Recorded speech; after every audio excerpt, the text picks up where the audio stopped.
Isa, dalawa, tatlo. Oh. Sabi ko eh.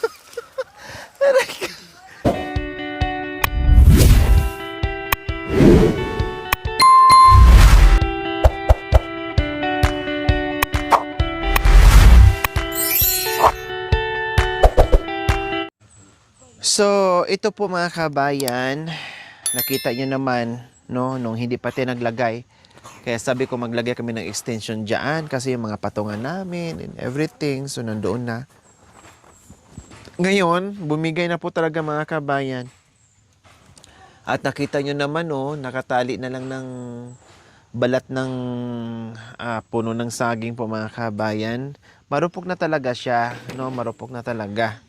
At naumpisa na po namin doon, nakalagay na tayo ng extension, long table natin, plus another yung ginawa ni Tatay Okra. Ngayon, sabi ko, may nakita ako dito. Siyempre, magagamit pa rin po ito mga kabayan, no? Lalo na tulad nito na marami kami. Magagamit pa rin, patungan pa rin kung ano-ano. Ipaayos ko, ganito pa rin kalaki, no? Ipaayos, papalitan ko lang ng mga kahoy at saka kawayan tulad doon sa lamisa na ginawa natin para meron silang pagpapatungan dyan. Oh, kasi delikado, kamuntika na nga ako dito mga kabayan eh. Ayan oh, sumasayaw na. Hindi na siya pwedeng masampahan. No, delikado na. Nakatali na nga siya. So, ang ating mga boys ngayon ay maaga pumanik doon, pumunta sa itaas para magtabas na naman ng manguha ng kawayan. Buti lang kahit paano nandito yung ating mga the boys mga kabayan. At eto, no, simple lang naman katulad dito sa ginawa ni Tatay Okra. Yan. Patungan ito ganito lang din kalaki para magamit pa rin nila doon. Yan, ganito lang din kalaki. Kasi ang gusto ni Bishi ay yung iba dito ay doon ilalagay para hindi bungad daw kaagad ay makikita. Okay naman din yung kanyang suggestion. Kaya simple, sabi ko, sige, simpleng ganito lang. And then lagay natin doon. Tapos lagyan na lang siguro ng trapalya mga kabayan. So ganun na lang ang gagawin natin, no? Sa lamesa na iayos natin. Okay, so puntahan natin. Ayun sila. Malapit lang naman po mga kabayan. At buti lang nandiyan yung dalawang anak ni Tatay Okra. No, natulungan si Tatay Romy and si Kuya Joel. And then nandiyan din yung kapatid ni Tatay Okra. Kaya ayos, madali. At paspas yung ating trabaho. Tama nga naman, pagdating dito, di ba? O katulad niyan, pagpasok dito, kita ka agad. O, di ba? So, ilipat na lang natin yan doon. Titinan natin, ilipat na lang natin yan doon. Or, sa mga palapalanggana lang ng mga hugas. Sa mga ganun, basta. Lahat yan, multi-purpose kumbaga. Okay, sige. Punta na tayo doon. Ito, hinukayan ko rin to dito mga kabayan, no. Kahapon, hinukayan ko to kasi slide yung lupa. Mahirap. Mamaya hukayan ko to ulit dito. Nahukay ko na yung kalahati dyan eh. Ayun na sila sa itaas mga kabayan. Yan. Buti ka mo ay malaking bagay dahil marami silang kawayan mga kabayan. At hindi na kailangan lalayo. Nandyan lang. Yung iba nga dyan mga kabayan, no, sayang kasi dumaan ang bagyo, di ba? Kaya maraming natumba. Ayan, nasayang lang. O, sige. Lalayo daw tayo, baka tumalsik yung tumalsik yung kawayan.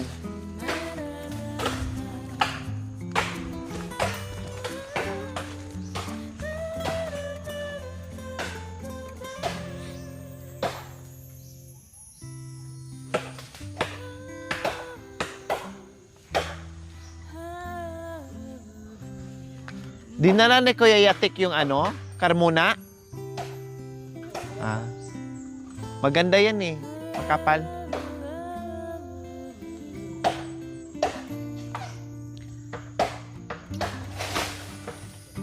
Oh.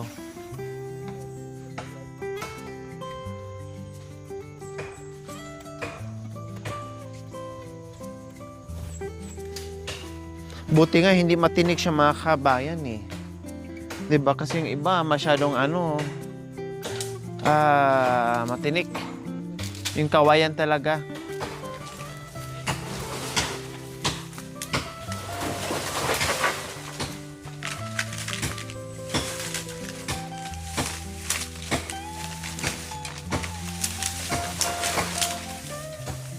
Magaling si Kuya Jewel sa mag-iwas. Kawayan.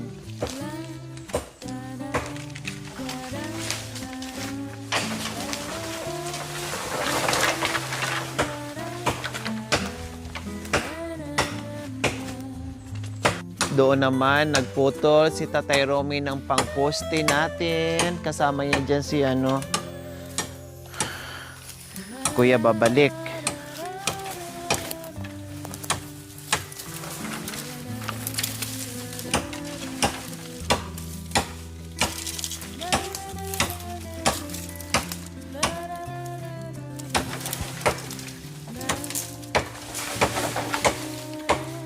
Ayan, may nakuha na tayo kaagad.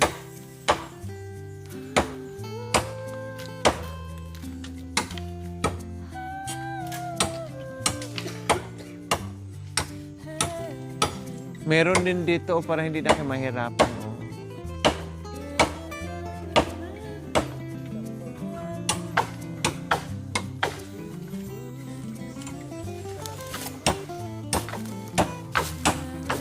Bumigay na naman yung itak ni Tatay Romy. Mahina yung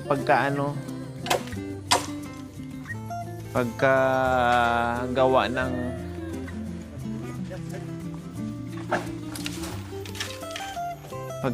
ng hawakan. Ay, kabayo, dandahan. Ay.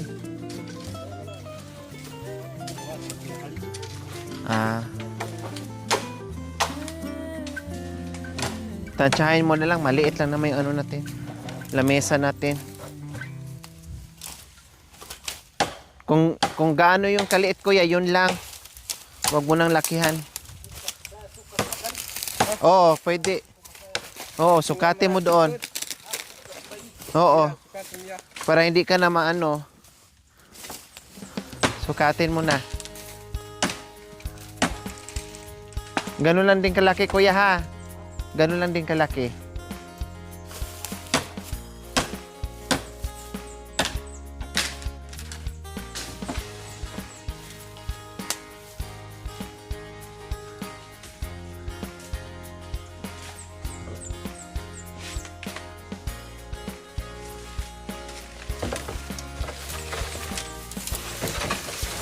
Hoy!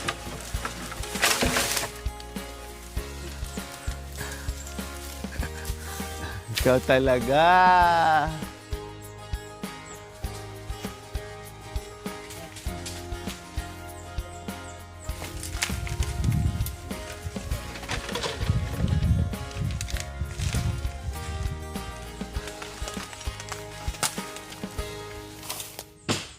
Sige, hawakan. Hawakan ko. Ha? Oo.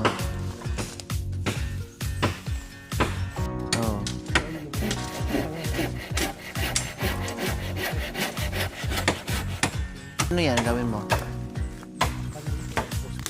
Pangposte. Ito yung biakin.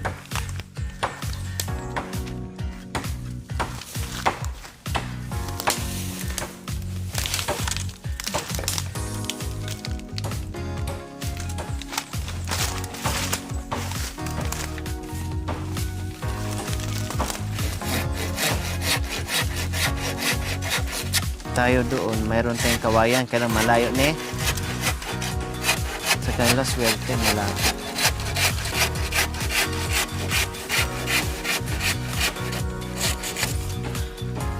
Apat tanak kali.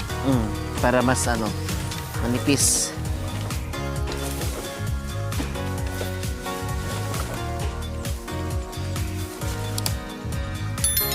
Ang haba pala nito. Ang ganda ng mga kawayan nila, no? Ang lalaki at saka ang hahaba. Ayan, no? Grabe.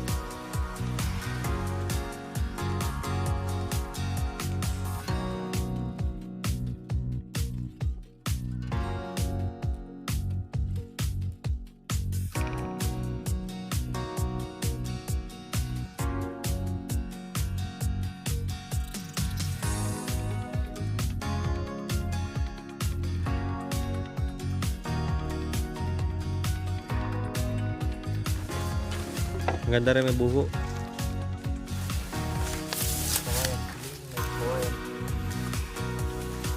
Para kung ano yung gamitin, yun ang kukunin.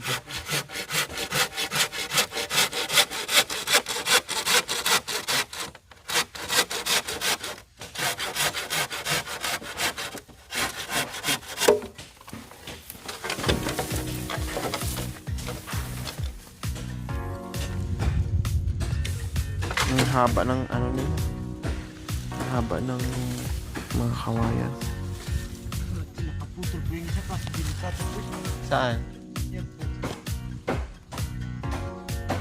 Ang taas sasado. Napapalak po yun. Tama.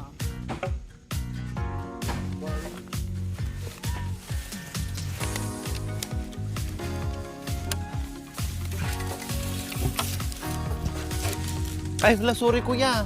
Tinamaan ka? Ay, karo ko tinamaan ka. Sorry.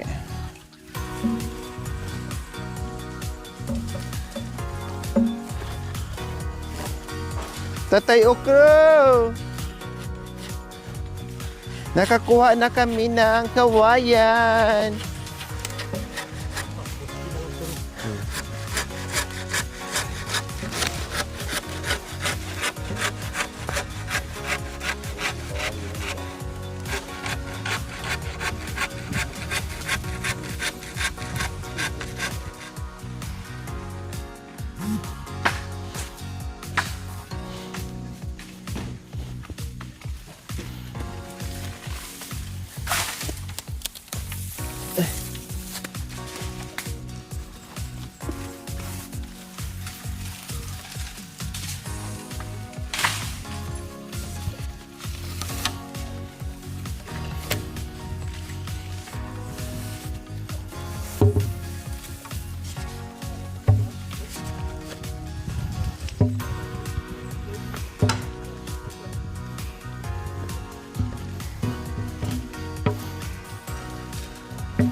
Ang hirap umakyat. Bulas.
Pangpuste. Pwede yan pangpuste. Ada benda ini. Hah? Magali apa na?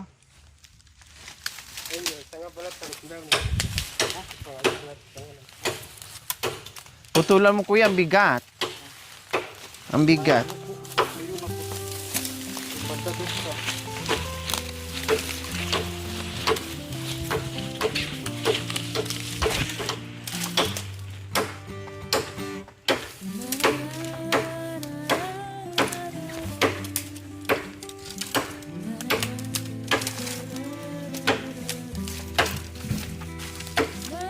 Ay, poy. Ito magulat eh. Ako yung nanggulat, pero ako yung nagulat.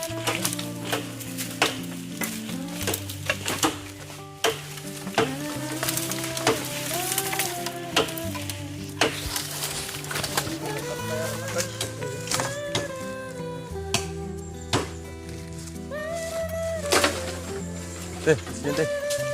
Hindi yan, doon yung babagsak kasi ang ano niya is ang bigat na sa ilalim.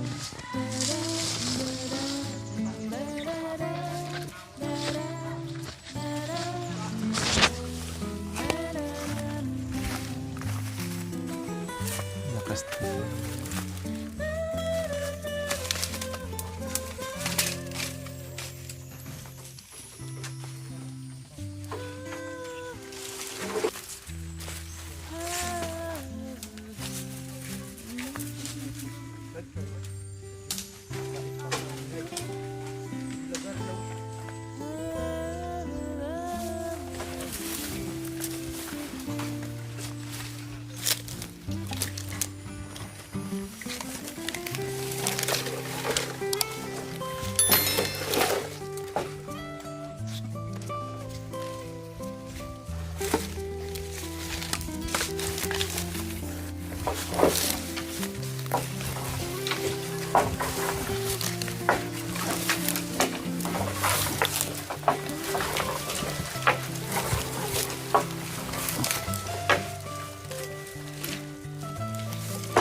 Boy, halika. Kailangan namin ng sanipuwersa. Oh, isa, dalawa, tatlo. Isa, dalawa, tatlo. Isa, dalawa, tatlo. Oh. Sabi ko eh.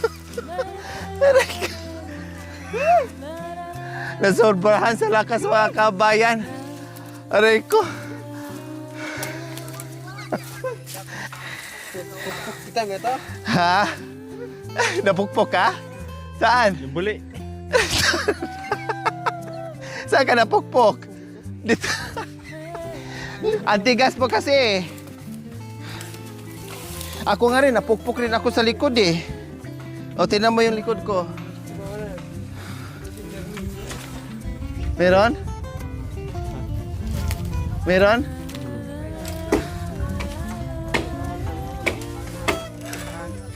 Nasobrahan sa ano? Nasobrahan sa... Buti lang, meron to Poy, no? Dito nakahawak si Poy Poy, napunta ako sa likod ni Poy Poy. Nahalikan ko tuloy yung puwit ni Poy Poy. Ay, Diyos ko. Nasobrahan. Paano? Hinila namin ni Tate Romy, ayaw. Kaya sabi ko, Poy, saan ipuwersa tayo? Nasobrahan yung paghatak. Tinula kami. Ayan o.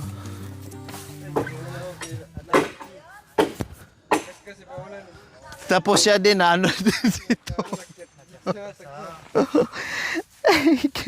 Ganon talaga, disgrasya.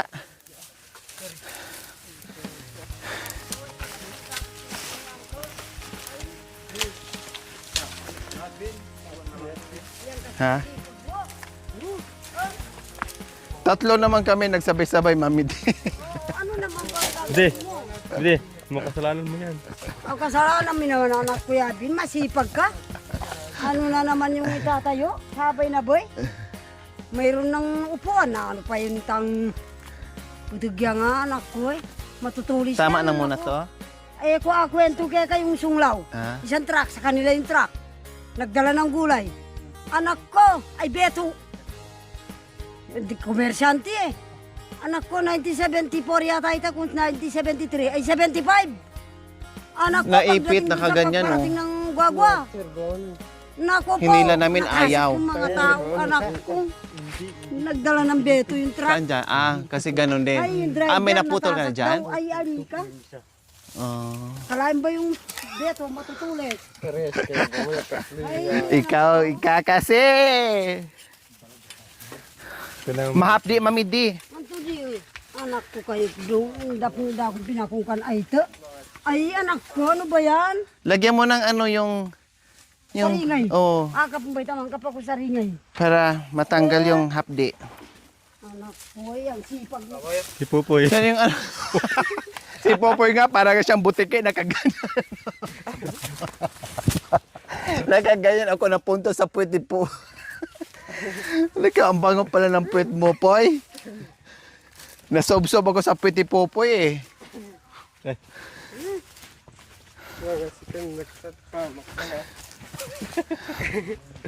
Ang tigas eh, no? Tigas ang buli.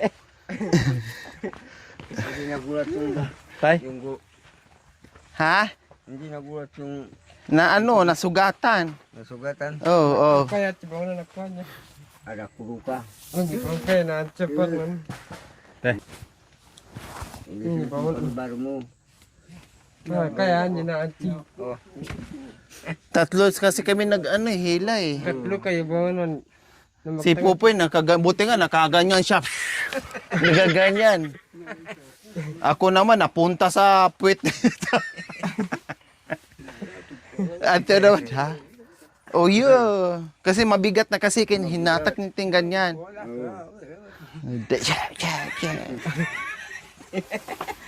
Kinapos tayo ng karatin eh.